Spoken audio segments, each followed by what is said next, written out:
Can you imagine if you're a control system, mate, and you want to control humanity en masse? Can you imagine how terrified you would be of people realizing that's who they are? Your control system's over. You have to make them think that they're powerless little me's.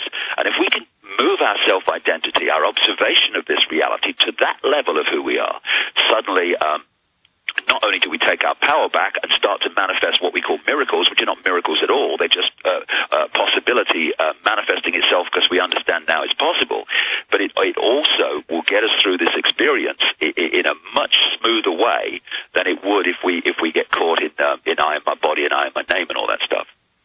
David, let me throw 2 points out at you along that line and get your response, and I do want to run through a bunch of separate points and get your quick response to those. It's very humbling throughout my life very early on, and I know everyone is having this experience. I want to make that point. This is nothing special. It's, I guess, just special in how this information manifests and the choices I've made, destiny, in how many people I'm now reaching. But that I've always had a love affair with creation and humanity and goodness and love and beauty. And I always didn't have the experience of who I was my entire life, my ancestors, who people are, where they came from, but I could see shadows of that. And then now, you talk about being overwhelmed for 3 months. Now I am like that every day before I go to bed at night, and I literally lay there with my limited consciousness and focus, being able to peer into this window and look into that window and open this box and expand into this area, and it's accurate and it's real.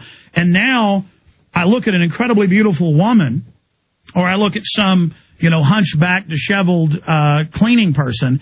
It doesn't matter. And I see the beauty of the species. That's how I see them as their ancestors, their struggles, the good, the bad, the ugly, the tumults, the great exertions, the great failures, the great victories. I realize I'm connected to everyone.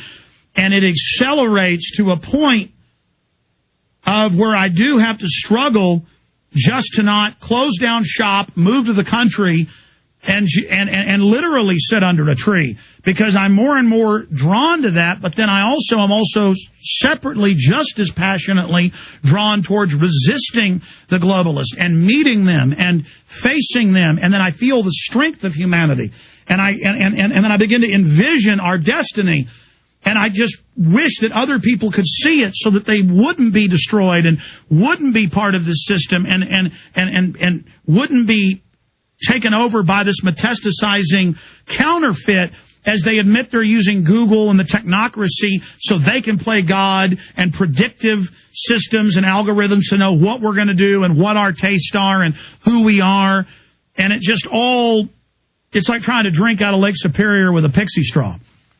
Yeah, I've got a quote from Einstein, who to a very large extent had sussed a lot of things, and he talked about the delusion. He called reality an illusion, albeit a persistent one. Well, it's a persistent one because we keep decoding it out of the wireless internet that I'm talking about. It keeps on coming. He said this delusion is a kind of prison for us, restricting us to our personal desires and to affection for a few persons nearest to us.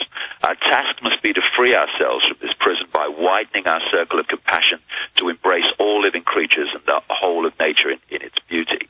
And that's what kind of happens as you open your mind. It's literally opening your mind. Nothing wrong with mind. It's the interface. It's like saying something wrong with a computer when you're going on the internet.